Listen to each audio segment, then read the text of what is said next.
வணக்கம். இதுவரைக்கும் nuclear power பிளான்ட்டை இந்திய அரசு மட்டும்தான் நடத்திட்டு வந்தாங்க. இப்போ இந்த 2026ல் ஒரு மிகப்பெரிய மாற்றங்கள் நடந்திருக்கு.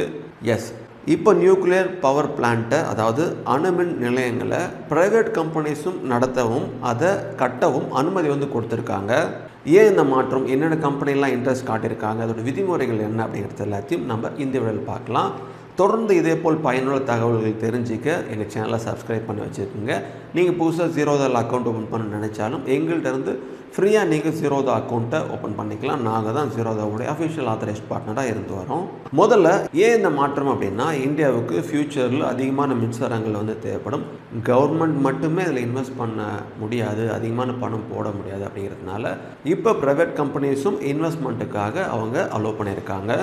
ஸோ இதனால் ஃபாரின் கம்பெனிஸ் இந்தியாவில் அவங்க இந்த நியூக்ளியர் பவர் பிளான்ட்டை கட்டவும் நடத்தும் வாய்ப்பு இருக்கா அப்படின்னு நீங்கள் கேட்டிங்கன்னா வாய்ப்புகள் இருக்குது. ஒரு இந்தியா கம்பெனியோட சேர்ந்து இதை நடத்த வாய்ப்புகள் இருக்குது. மேக்ஸிமம் 49% வரைக்கும் அதில் அவங்க இன்வெஸ்ட் பண்ணுறதுக்குள்ள வாய்ப்புகள் இருக்கிறதா சொல்லப்படுது.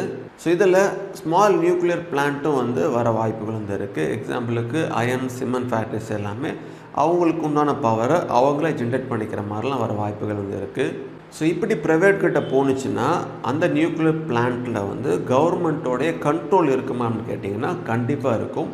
என்ன தான் ப்ரைவேட் கம்பெனி கொடுத்தாலும் யுரேனியமை கவர்மெண்ட் மட்டும்தான் கண்ட்ரோல் பண்ணும்.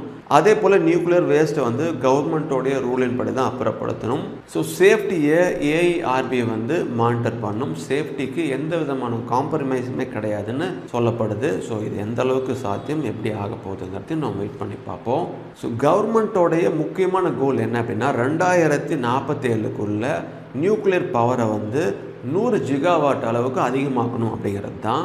ஸோ முழுசாக இதுக்கு அப்ரூவ் கிடச்சதுக்கப்புறம் என்னென்ன கம்பெனிலாம் இதில் இன்வெஸ்ட் பண்ணுறதுக்கு இன்ட்ரெஸ்ட் காட்டிகிட்டு இருக்காங்க அப்படின்னா, டாட்டா, அதானி, ரிலையன்ஸ் குரூப் இவங்க எல்லாமே இன்ட்ரெஸ்ட் காட்டிகிட்டு இருக்காங்க.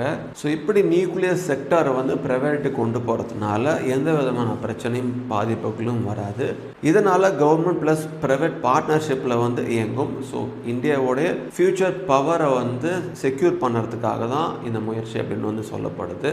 ஸோ இது முழுசாக செயல்படுறதுக்கு அப்புறமா என்னென்ன கம்பெனிலாம் இதில் இன்வெஸ்ட் பண்ணுறாங்க அப்படிங்கிற டீட்டெயில் நம்ம தெளிவாக பார்க்கலாம். தொடர்ந்து இதேபோல் பயனுள்ள தகவல் தெரிஞ்சுக்க நம்ம சேனலை சப்ஸ்கிரைப் பண்ணிக்கோங்க. Invest wisely for a better future. Thank you.